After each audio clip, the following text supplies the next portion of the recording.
Introduction to Classical Thermodynamics.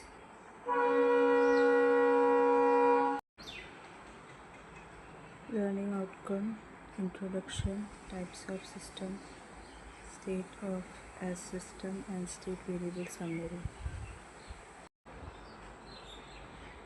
Learning outcome. हम लोग इससे क्या सीखने वाले मॉड्यूल से? After studying this module, you shall be able to know the brief description of classical thermodynamics. ये मॉड्यूल सीखने के बाद हमें क्लासिकल थर्मोडायनेमिक्स के बारे में पता चलेगा. Learn some thermodynamics terms needed under thermodynamics. तो thermodynamics में thermodynamics terms के बारे में हमें समझ में आए. Differentiate between different type of system. thermodynamics का अलग अलग टाइप का सिस्टम के बारे में हम डिफ्रेंशिएट कर सकते हैं. Learn about different law of thermodynamics. Thermodynamics का अलग अलग लॉ के बारे में सीखेंगे. Derive the relation between enthalpy and internal energy of the particular reaction. किसी भी पर्टिकुलर रिएक्शन के लिए जो एंथैल्पी और एनर्जी के बीच में जो रिलेशन हो वो हम डिराइव कर सकते हैं. Introduction. Thermodynamics. It is with energy change accompanying all type of physical and chemical process or transformation, not concerned with total energy of a body. Thermodynamics क्या होता है? Thermodynamics डील करता है ऐसे फिजिकल और केमिकल प्रोसेस में जहाँ पर एनर्जी चेंज होता है. तो जहाँ पर भी एनर्जी चेंज होता है तो उसे स्टडी करने के लिए थर्मोडायनेमिक्स यूज़ करते हैं. अब यहाँ पे बॉडी का टोटल एनर्जी से उसका कोई कंसर्न नहीं है. ठीक है. सो एनर्जी में be in form work, heat, light, mechanical, electrical energy. अब एनर्जी जो है एक फॉर्म में नहीं रहता, अलग अलग फॉर्म में रहता है. एनर्जी वर्क के फॉर्म में हो सकता है, हीट के फॉर्म में हो सकता है, लाइट के फॉर्म में हो सकता है, मैकेनिकल फॉर्म में हो सकता है या फिर इलेक्ट्रिकल फॉर्म में हो सकता है. Main objective of chemical thermodynamics.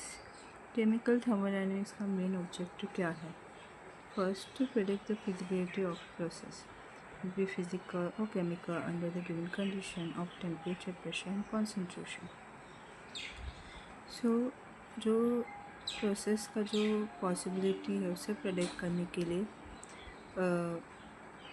Thermodynamics पढ़ाई किया जाता है. कोई भी प्रोसेस जो टेम्परेचर, प्रेशर, कॉन्सेंट्रेशन कंडीशन के अंदर है उसका प्रोसेस का पॉसिबिलिटी, फिजिबिलिटी को प्रेडिक्ट करने के लिए थर्मोडायनेमिक्स स्टडी करते हैं.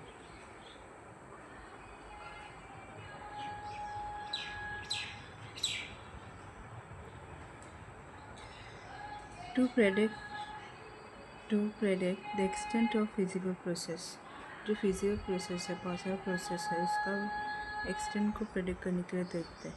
Thermodynamics has given certain mathematical relationship which can be employed to know the extent to which transformation can take place before attainment of equilibrium. Thermodynamics जो है वो mathematical relationship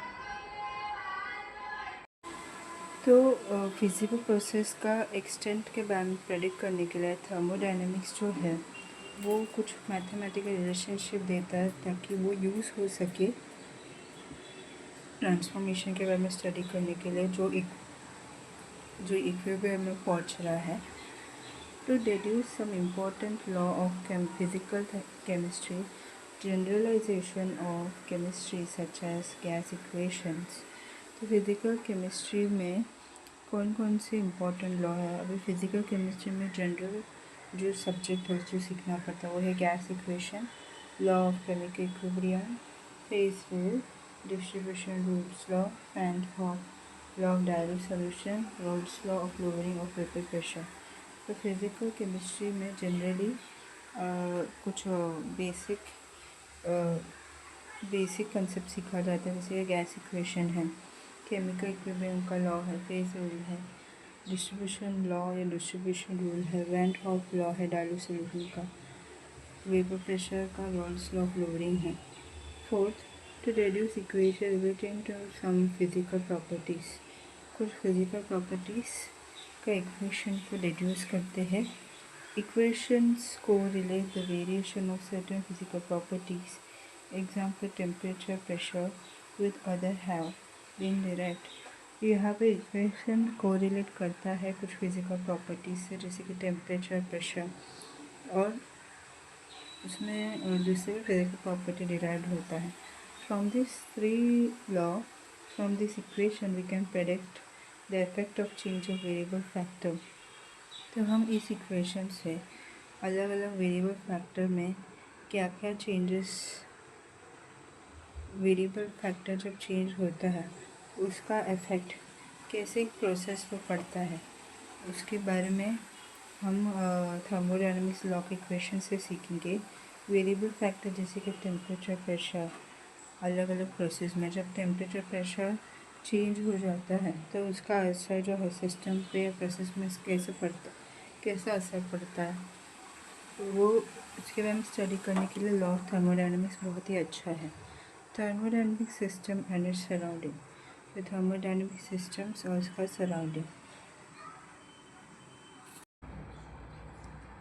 Any proportion of universe or any proportion of matter chosen for the thermodynamics to study effect of various variables such as temperature, pressure, volume, etc. is called system. System क्या होता है?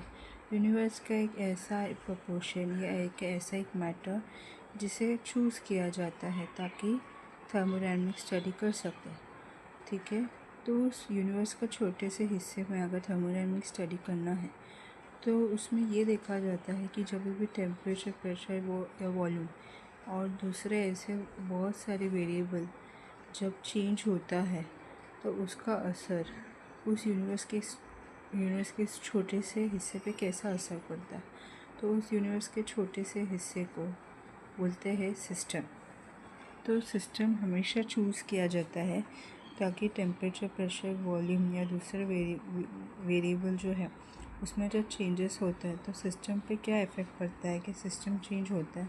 अगर system change होता है तो कितना change होता है, तो उस का थर्मोडायनामिक स्टडी करने के लिए ये सिस्टम को चूज़ किया जाता है. The remaining proportion of the universe excluded from the system which may be capable of exchanging energy and matter with it is called its surrounding. Surrounding क्या होता है?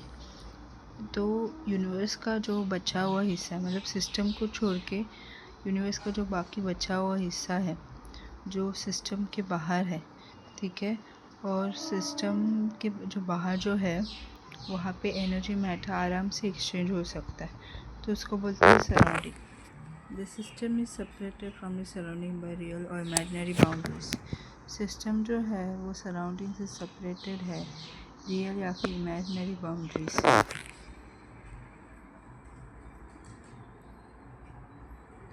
Type of system. Depending on the interaction between system with surrounding, three kinds of systems. तो यहाँ पे 3 अलग अलग type का system है जो सराउंडिंग में रहता है. सिस्टम और सराउंडिंग के बीच में जो इंट्रैक्शन जो है उसकी वजह से 3 अलग अलग टाइप के सिस्टम्स हम सीखेंगे. डिपेंड्स उनके बीच में इंट्रैक्शन क्या है उसकी वजह से अलग अलग सिस्टम फॉर्म होता है. Isolated system. A system which can exchange neither energy nor matter with the surrounding is called an isolated system. Isolated system क्या है? जो सराउंडिंग से एनर्जी या फिर मैटर दोनों भी एक्सचेंज नहीं करता है, उसको बोलता है आइसोलेटेड सिस्टम्स. क्यों? क्योंकि ये जो सिस्टम जो है उसमें बाउंड्री है, इंसुलेटर करके बाउंड्री है, तो इसकी वजह से सिस्टम में जो भी एनर्जी, मैटर है वो सराउंडिंग के साथ एक्सचेंज नहीं हो सकता है, और सराउंडिंग में भी जो भी मैटर है, एनर्जी है, वो भी सिस्टम में एक्सचेंज नहीं हो सकता है. ठीक है, फिर liquid in contact with its vapour in an isolated close vessel is an isolated system. तो इस बॉक्स में लिक्विड था. ठीक है, तो ये जो है A liquid in contact with its vapor in an isolated closed vessel is an isolated system. तो इस सिस्टम में क्या है, लिक्विड है तो वेपर के कांटेक्ट में है तो आइसोलेटेड क्लोज सिस्टम वेसल जो है वो आइसोलेटेड सिस्टम है। तो ये सिस्टम है वाटर वेपर के कांटेक्ट में है, ठीक है। और वो वाटर लिक्विड वो वेपर जो है बाहर सिस्टम के बाहर सराउंडिंग में जा ही नहीं सकता है, क्योंकि ये क्लोज्ड वेसल में आइसोलेटेड है, ठीक है। तो इसीलिए इसको बोलते हैं isolated systems. As the vessel is closed, vapor liquid can neither enter nor leave the vessel. That is, no exchange of matter from within the vessel with the surrounding. Further, the vessel is insulated. तो जब बर्तन close रहता है तो vapour liquid exchange भी नहीं हो सकता, बाहर भी निकल सकता है। तो मैटर जो है वो एक्सचेंज नहीं होता है, वो तो वेसल में जो मैटर है वो एक्सचेंज होता है सराउंडिंग से। Further, the vessel is insulated. The system is not in a position to gain heat from or lose heat to its surrounding. That is, no exchange of energy with its surrounding. तो यहाँ पे वैसे insulated नहीं होता है, energy system जो है वो उस पोजीशन में नहीं है जहाँ पे वो हीट या फिर मैटर को गेन कर सके या लूज़ कर सके सराउंडिंग से, क्योंकि ये जो है सिस्टम जो है वो इंसुलेटेड है, ठीक है। इसमें बाउंड्री है जिसकी वजह से वो सराउंडिंग के साथ एनर्जी गेन भी नहीं कर सकता, एनर्जी लूज़ भी नहीं कर सकता, मैटर भी गेन कर सकता, मैटर भी लूज़ नहीं कर सकता है। नेक्स्ट है close system. A system which can exchange energy और no matter with its surrounding is called close system. यहाँ पे क्लोज सिस्टम में क्लोज सिस्टम में क्या होता है, ये यहाँ पे एनर्जी एक्सचेंज होती है, मैटर एक्सचेंज नहीं होता है सराउंडिंग से। तो सिस्टम जो है सराउंडिंग के साथ क्या एक्सचेंज करता है, एनर्जी एक्सचेंज करता है, लेकिन मैटर एक्सचेंज नहीं कर सकता। इसको बोलते हैं close system. In the above equation it is not isolated then it is a close system. तो ये जो इक्वेशन जो है वो आइसोलेटेड नहीं है, क्लोज सिस्टम है, क्योंकि भले ही सिस्टम में बाउंड्री है लेकिन उस सिस्टम जो है सराउंडिंग के साथ एनर्जी एक्सचेंज कर सकता है, मैटर नहीं एक्सचेंज कर सकता। Another equation, a chemical reaction takes place in a cylinder closed by piston. Mixture of oxygen hydrogen ratio 1:2 by volume enclosed in a cylinder by a frictionless piston. यहाँ पे chemical reaction होता है cylinder में जो piston के साथ बंद रहता है। यहाँ पे केमिकल रिएक्शन होता है क्लोज्ड सिलेंडर में जो पिस्टन के साथ रहता है। ऑक्सीजन हाइड्रोजन का मिक्सचर का रेशियो 1:2 रहता है वॉल्यूम से। तो यहाँ पे सिलेंडर जो है उसमें फ्रिक्शनलेस पिस्टन होता है। 2 मोल्स ऑफ हाइड्रोजन रिएक्ट करता है ऑक्सीजन के साथ ताकि 2 मोल्स ऑफ वाटर फॉर्म हो सके। डेल्टा एच जो है 285.9 किलो जूल रहता है। तो ये क्या है, एक्सोथर्मिक प्रोसेस, क्योंकि यहाँ पे हीट रिलीज़ हो रहा है। Large amount of heat is evolve, तो बहुत सारा हीट जो है रिलीज़ हो रहा है इस रिएक्शन की वजह से।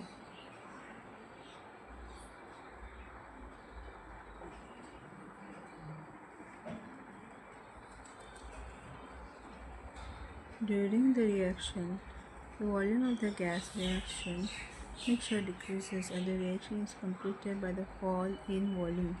तो जब रिएक्शन होता है तो गैसेस रिएक्शन का वॉल्यूम जो है मिक्सचर जो है वो कम होता है। तो गैस रिएक्शन मिक्सचर का जो वॉल्यूम कम होता है, जैसे जैसे रिएक्शन कंप्लीट होता है तो वॉल्यूम कम हो जाता है। तो जब वॉल्यूम कम होता है रिएक्शन कंप्लीट होने की वजह से, तो रिएक्शन मिक्सचर गैसेस भी कम होता है।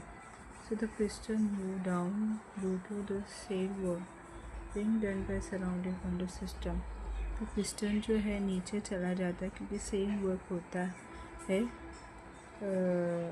सेम वर्क होता है, मतलब सिस्टम में जो सराउंडिंग रहता है, सिस्टम जो है सराउंडिंग के साथ क्या करता है, वो पिस्टन को नीचे लेके जाता है, वर्क नीचे लेके जाता है जब सिस्टम काम करता है। तो सिस्टम जो है सराउंडिंग पे काम करता है, क्योंकि पिस्टन जो है नीचे चला जाता है। पिस्टन जो है नीचे चला जाता है कब होता है, जब सराउंडिंग जो है काम करता है सिस्टम में। The energy in the form of mechanical work has been transfer from surrounding to the system. तो जो मैकेनिकल वर्क जो है एनर्जी का, वो ट्रांसफ़र होता है सराउंडिंग से लेकर सिस्टम तक। दस the system is an position of exchange energy with surrounding. तो सिस्टम जो है वो ऐसे एक्सचेंज करता है एनर्जी को सराउंडिंग के साथ।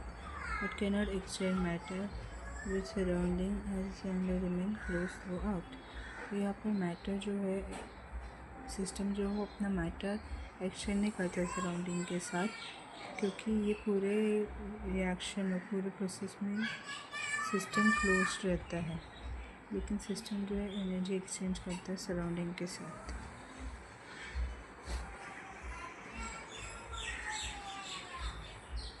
लो system, liquid in contact with its vapour in vessel of constant volume now insulated. तो यहाँ पे सिस्टम जो है क्लोज रहता है, तो लिक्विड वाटर के कांटेक्ट में रहता है, तो वॉल्यूम का जो वेसल में जो वॉल्यूम जो है कांस्टेंट रहता है, इंसुलेटेड नहीं रहता है, और लिक्विड वाटर के कांटेक्ट में होता है। तो यहाँ पे क्या है, हीट एक्सचेंज होता है सिस्टम और सराउंडिंग के बीच में, लेकिन मैटर जो है वो एक्सचेंज नहीं होता है। और सराउंडिंग भी जो है वो हीट एनर्जी एक्सचेंज करता है, सिस्टम भी जो है हीट एनर्जी एक्सचेंज करता है, लेकिन जो अंदर का जो मैटर जो है वो एक्सचेंज नहीं होता है, एक्सचेंज नहीं होता है, क्योंकि ये सिस्टम जो है क्लोज सिस्टम में, इसमें एनर्जी ट्रांसफ़र होगा, मैटर नहीं होगा। The reaction takes place in a cylinder enclosed by system। तो सिस्टम जो है वो सिलेंडर के अंदर बंद रहता है, क्योंकि यहाँ पे रिएक्शन होता है। तो जब भी सराउंडिंग जो है काम करता है सिस्टम पे, तो हमेशा पिस्टन जो है नीचे की तरफ जाता है। तो यहाँ पे रिएक्शन होता है, 2 मोल्स ऑफ हाइड्रोजन रिएक्ट करता है ऑक्सीजन के साथ, 2 मोल्स ऑफ वाटर फॉर्म होते हैं लिक्विड फॉर्म में। ठीक है, तो मैटर तो नहीं जाता है, लेकिन जो रिएक्शन से जो हीट बन रहा है, जो हीट फॉर्म हो रहा है, ठीक है, जो हीट फॉर्म हो रहा है, ठीक है, वो बाहर चला जाता है सिस्टम से और सराउंडिंग में चला जाता है, क्योंकि ये क्लोज सिस्टम में है। नेक्स्ट है open system. Open system, a system which can exchange matter as well as energy with the surrounding, it is said to be an open system। तो ओपन सिस्टम क्या होता है, सिस्टम जहाँ पे energy और मैटर जो है सराउंडिंग के साथ एक्सचेंज करता है, वो है open system. Example, expansion water in a open beaker. तो जब भी ओपन सिस्टम की बात आती है तो एक एग्जांपल लेते हैं ओपन बीकर।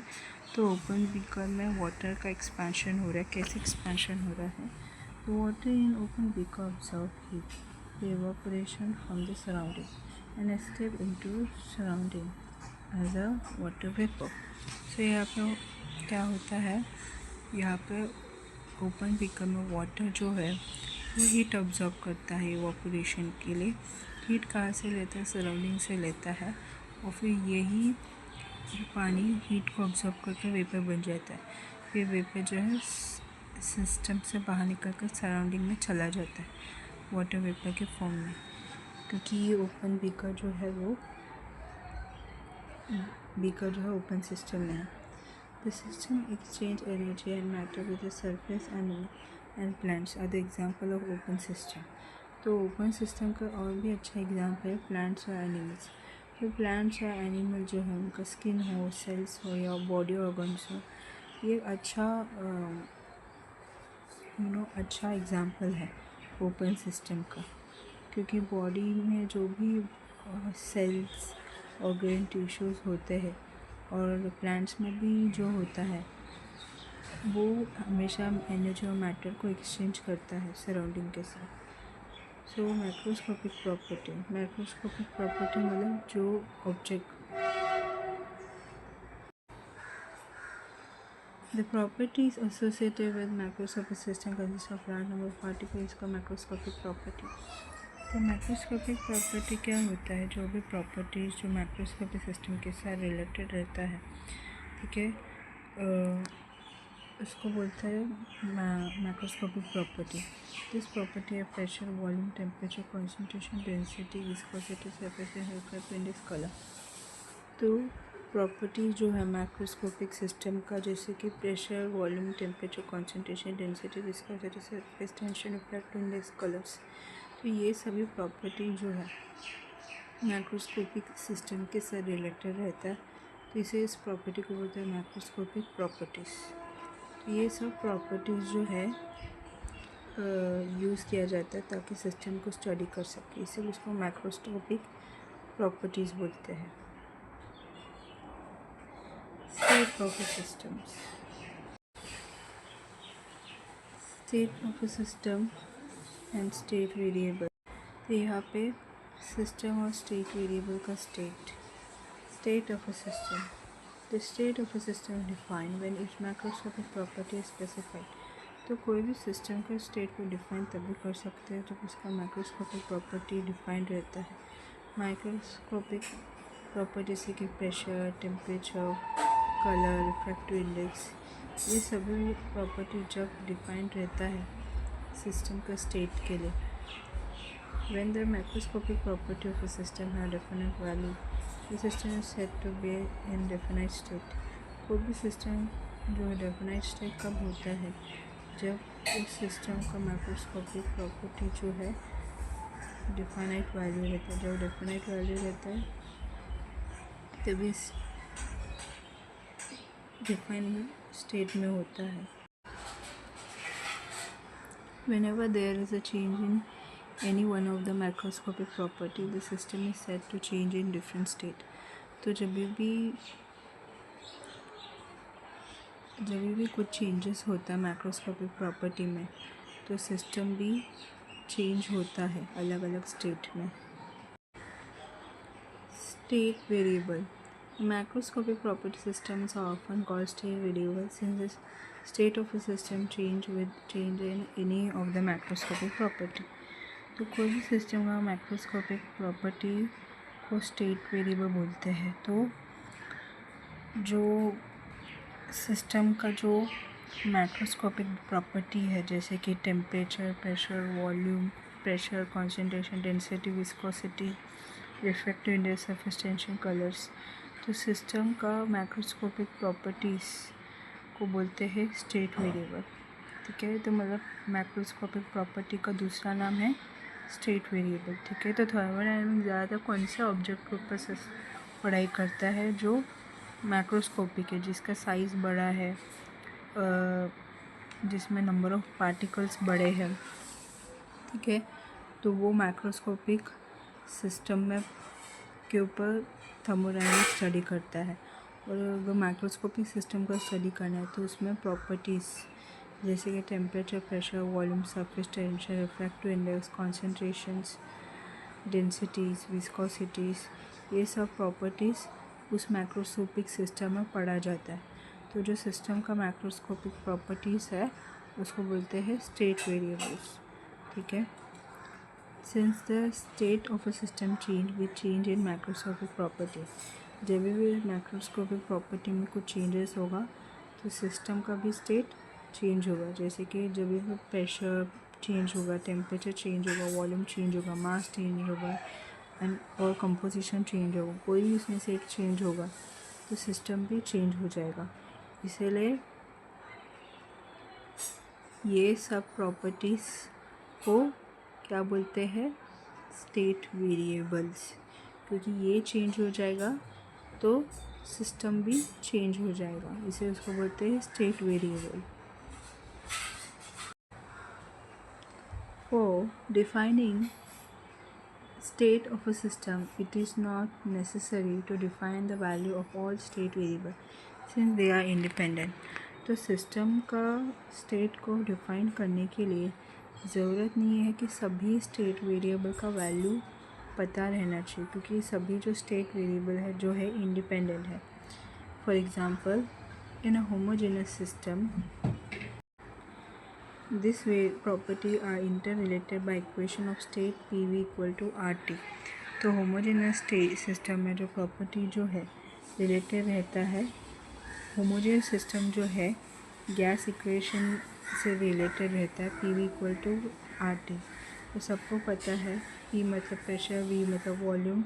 वॉल्यूम किसका? 1 मोल गैस का volume. R gas constant, T absolute temperature. The value of any of this PV, T can be calculated provided those of other two are known. तो जो प्रेशर, वॉल्यूम, टेम्परेचर का जो value जो है वो calculate होता है दूसरे दो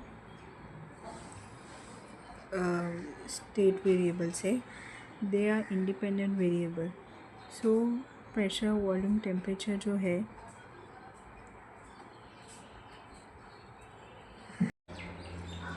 तो ये जो स्टेट वेरिएबल जो है, जैसे कि कुछ स्टेट वेरिएबल जो है वो इंडिपेंडेंट है. जैसे कि कौन से स्टेट वेरिएबल इंडिपेंडेंट है? 2 variable generally define are temperature, absolute temperature, pressure. They independent variable. तो जो स्टेट वेरिएबल है जैसे कि टेम्परेचर है, प्रेशर है, ये इंडिपेंडेंट वेरिएबल, मतलब किसी पे डिपेंडेंट नहीं है. The third variable volume is called dependent variable as its value depend on temperature, pressure. तो वॉल्यूम जो है थर्ड वेरिएबल है और ये डिपेंडेंट वेरिएबल बोलते हैं. क्यों? क्योंकि वॉल्यूम का जो वैल्यू जो है वो डिपेंडेंट होता है टेम्परेचर, प्रेशर से. और टेम्परेचर, प्रेशर का वैल्यू जो है वो डिपेंडेंट नहीं है वॉल्यूम में. इसलिए टेम्परेचर, प्रेशर जो है इंडिपेंडेंट वेरिएबल है और वॉल्यूम जो है वो डिपेंडेंट वेरिएबल है, क्योंकि उसका वैल्यू टेम्परेचर, प्रेशर पर डिपेंड होता है. In a closed system consists of one or more components. Mass is not a state variable. तो closed system में एक या एक से ज़्यादा कंपोनेंट रहता है तो मास जो है स्टेट वेरिएबल नहीं होता, क्योंकि यहाँ पे मास जो है सराउंडिंग के साथ एक्सचेंज नहीं होता. तो वही क्लोज सिस्टम में जो मास जो है वो कांस्टेंट ही रहेगा, सेम ही रहेगा. तो इसमें कुछ चेंजेस नहीं हो रहा है. तो मास जो है क्लोज सिस्टम में कभी भी स्टेट वेरिएबल नहीं रहेगा, क्योंकि मास में कुछ चेंजेस ही नहीं हो रहा है. टेम्परेचर, प्रेशर, वॉल्यूम में चेंजेस होता है, इसीलिए वो स्टेट वेरिएबल है. उसकी वजह से बॉडी पूरा सिस्टम भी चेंज होता है. लेकिन मास अगर कांस्टेंट रहेगा क्लोज सिस्टम में तो ऑब्वियसली मास जो है स्टेट वेरिएबल नहीं होगा. State and path function. So work and the heat our path function. Work और हीट जो है पाथ फंक्शन है. Value of Q, heat, and W, work, dependent upon how the process is carried out and which route is adopted. तो जो Q जो है, Q को क्या बोलते हैं? हीट. और W को क्या बोलते हैं? वर्क. इनका वैल्यू डिपेंड होते कि कैसे प्रोसेस हुआ और वो प्रोसेस ने कौन सा रूट अडॉप्ट किया. ठीक है, जैसे कि इंटरनल एनर्जी जो है इसका इंटीग्रेशन फाइनल I. फिर डेल्टा यू मतलब change in you, D you का मतलब है छोटा सा चेंजेस जो इंटरनल एनर्जी में हुआ. और डेल्टा यू जो है वो चेंज इन इंटरनल एनर्जी है. ठीक है. सो यहाँ पे delta U depend on initial final state of system but is independent of path. तो डेल्टा यू जो है change in internal energy depend होता है सिस्टम का इनिशियल स्टेट और फाइनल स्टेट के ऊपर, लेकिन वो पाथ के ऊपर डिपेंडेंट नहीं है. Therefore delta U is a state function exact differential. तो डेल्टा यू जो है सिस्टम का इनिशियल और फाइनल स्टेट पर डिपेंड होता है, लेकिन पाथ के ऊपर डिपेंडेंट नहीं है, वो पाथ से इंडिपेंडेंट है. इसलिए डेल्टा यू जो इंटरनल एनर्जी जो है वो स्टेट फंक्शन है. और स्टेट फंक्शन में एग्जैक्ट डिफरेंशियल यूज़ होता है. फिर Q का क्या है? But Q can not be written as QF minus QI. It depend on path. लेकिन जो हीट जो है Q, इसको QF माइनस QI नहीं लिख सकते क्योंकि वो डिपेंडेंट है पाथ पे. पाथ के ऊपर डिपेंडेड है, ना कि सिस्टम के इनिशियल और फाइनल स्टेट पे डिपेंडेड है। Therefore it is a path function. तो इसीलिए क्यू जो है पाथ फंक्शन है, क्यू पाथ फंक्शन है, ठीक है, ना कि स्टेट फंक्शन। और पाथ फंक्शन में इन एग्जैक्ट डिफरेंशियल यूज़ करते हैं, मतलब ये इंटीग्रेशन यूज़ ही नहीं करता है, क्योंकि हीट जो है वो सिस्टम के इनिशियल फाइनल स्टेट पे डिपेंडेंट नहीं है, वो सिर्फ पाथ के ऊपर डिपेंडेड है। Zeroth law of thermodynamics. तो थर्मोडायनेमिक्स का zero law, this law state that the two systems in thermal equilibrium with the third system are also in thermal equilibrium with each other। तो zero law of thermodynamics क्या होता है? ये जो zero law of thermodynamics, ये जो law क्या state करता है कि दो सिस्टम जिसमें थर्मल इक्विलिब्रियम है वो थर्ड सिस्टम के साथ है और वो थर्मल इक्विलिब्रियम में एक दूसरे से। तो दो सिस्टम जो है वो थर्मल इक्विलिब्रियम में है थर्ड सिस्टम के साथ, और ये तीनों भी सिस्टम जो है एक दूसरे से थर्मल इक्विलिब्रियम में है एक दूसरे से।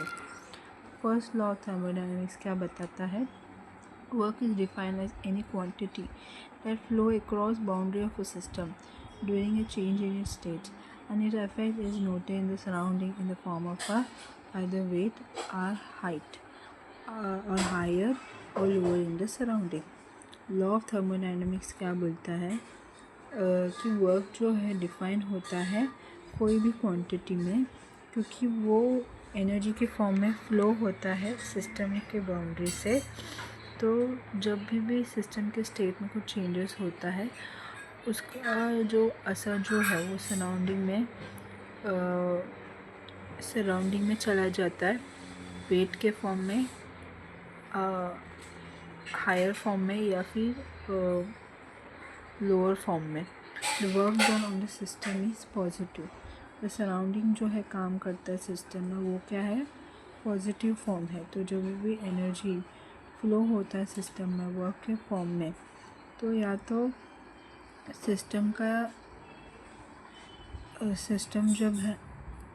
जब सराउंडिंग के कांटेक्ट में रहता है तो सिस्टम में जो भी स्टेट वेरिएबल का असर पड़ता है वो स्टेट वेरिएबल कम होता है, मतलब नेगेटिव होता है या पॉजिटिव होता है, मतलब ज़्यादा होता है, क्योंकि वर्क जो है एनर्जी के फॉर्म में फ्लो होता है, सिस्टम के बाउंड्री के बाहर चला जाता है।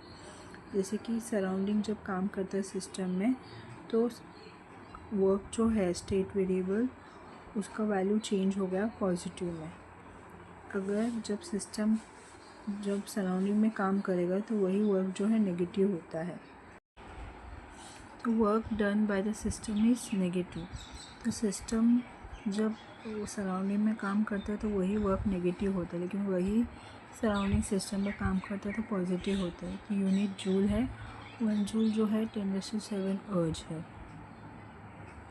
Heat, mode of energy exchange between the system and surrounding will result from a difference in temperature of the system and the surrounding।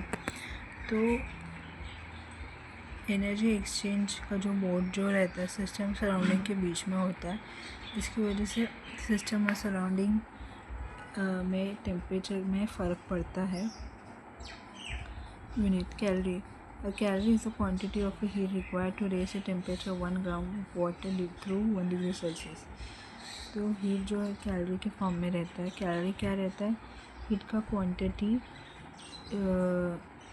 जो ज़रूरत रहता है ताकि वाटर जो 1 ग्राम में रहता है उसका टेम्परेचर बढ़ सके 1 डिग्री सेल्सियस के थ्रू। तो जब भी वाटर का 1 ग्राम का टेम्परेचर 1 डिग्री सेल्सियस से बढ़ जाता है तो उसके लिए जो जितना हीट की ज़रूरत है उसको बोलते हैं calories. If system has absorbed heat from its surrounding plus Q, if system has given heat to the surrounding minus Q, all other form of energy tend to change ultimately into heat। तो जब heat surrounding से heat absorb करता है तो वो heat क्या होता है? Plus Q. और यही सिस्टम जो है हीट को रिलीज़ करता है और सराउंडिंग में चला जाता है वो हीट, उसको माइनस क्यू बोलते हैं। So all other form of energy tend to change ultimately into heat. और ऐसे भी जो भी एनर्जी का फॉर्म जो रहता है वो हमेशा हीट में बदल जाता है। तो सचमुच जो है स्टेट वेरिएबल जैसे कि हीट और वर्क जो है वो पाथ फंक्शन है, क्योंकि वो जो भी प्रोसेस होता है उसके पाथ के ऊपर डिपेंडेंट रहता है, ना कि सिस्टम के इनिशियल या फाइनल स्टेट पे डिपेंडेंट रहता है। तो इसीलिए हीट और वर्क जो है वो पाथ फंक्शन है, स्टेट फंक्शन नहीं है। अभी नेक्स्ट जो है इंटरनल एनर्जी जो एक स्टेट वेरिएबल है और ये स्टेट फंक्शन है, पाथ फंक्शन नहीं है।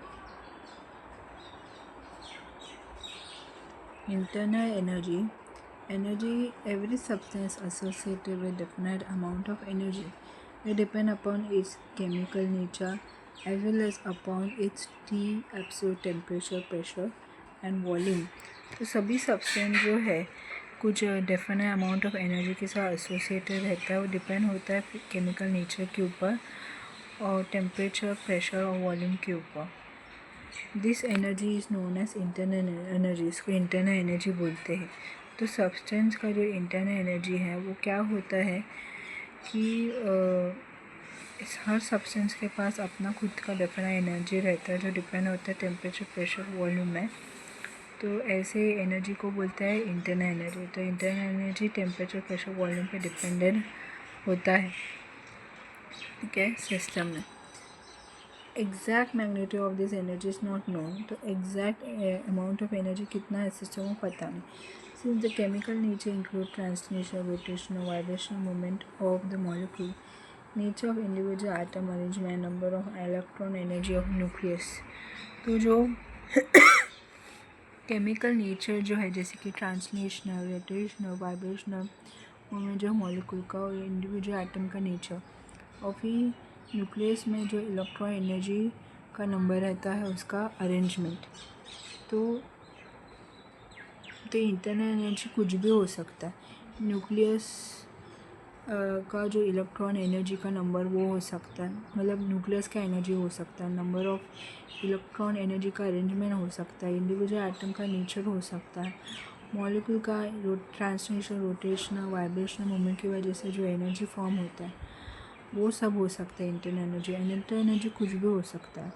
Internal energy system is a definite quantity and is a function of only of the state, that is chemical nature, temperature, absolute temperature, pressure, volume and its composition of the system at the given component irrespective of the matter in which state has been brought up।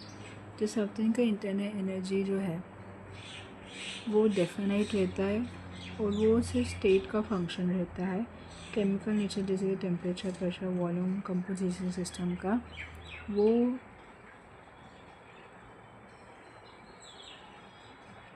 उसके ऊपर ही dependent रहता है। भले ये temperature, pressure, volume कैसा भी क्यों ना हो सिस्टम का, लेकिन सिस्टम का इंटरनल एनर्जी उस पर डिपेंडेंट रहता है, वो डेफिनाइट ही रहता है। Equivalence between mechanical works and heat. तो वर्क और हीट का इक्विवेलेंस क्या है मैकेनिकली?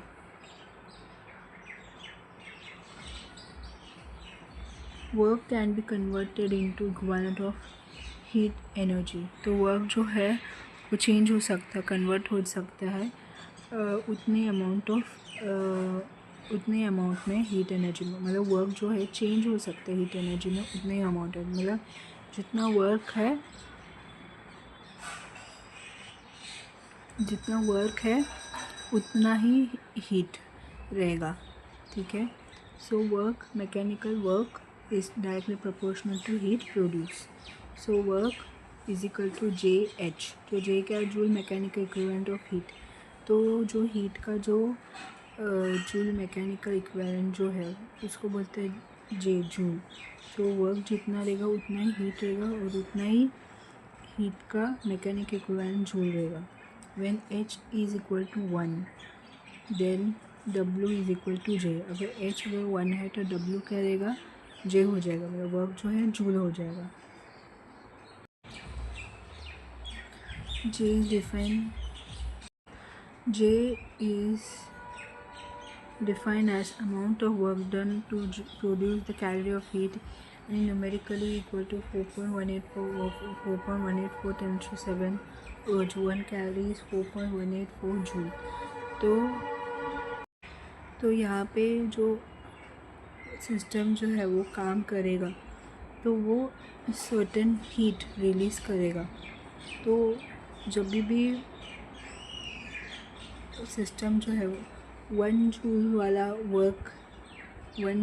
वर्क करता है तो वो स्पेसिफिक हीट रिलीज़ करता है।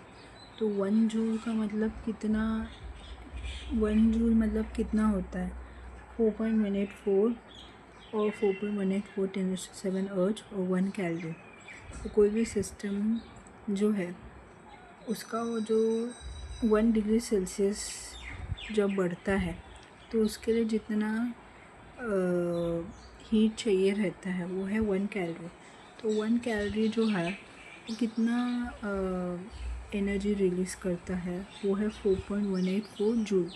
तो 1 कैलोरी जो है इसमें एनर्जी कितना रहता है 4.184 जूल। तो कोई भी सिस्टम जो है 1 कैलोरी वाला हीट रिलीज़ करता है और उस 1 कैलोरी में जितना हीट रहता है, जितना भी हीट रहता है जिसके लिए देखो सिस्टम ने काम किया, काम करने के बाद हीट रिलीज़ हुआ। तो जो भी हीट में जितना कैलोरीज रहता है उस हीट के 1 कैलोरी में कितना एनर्जी रहता है, कितना जूल रहता है। तो हीट का 1 कैलोरी में 4.184 जूल होता है। ठीक है, तो 1 कैलोरी में कितना जूल होता है 4.184 जूल्स।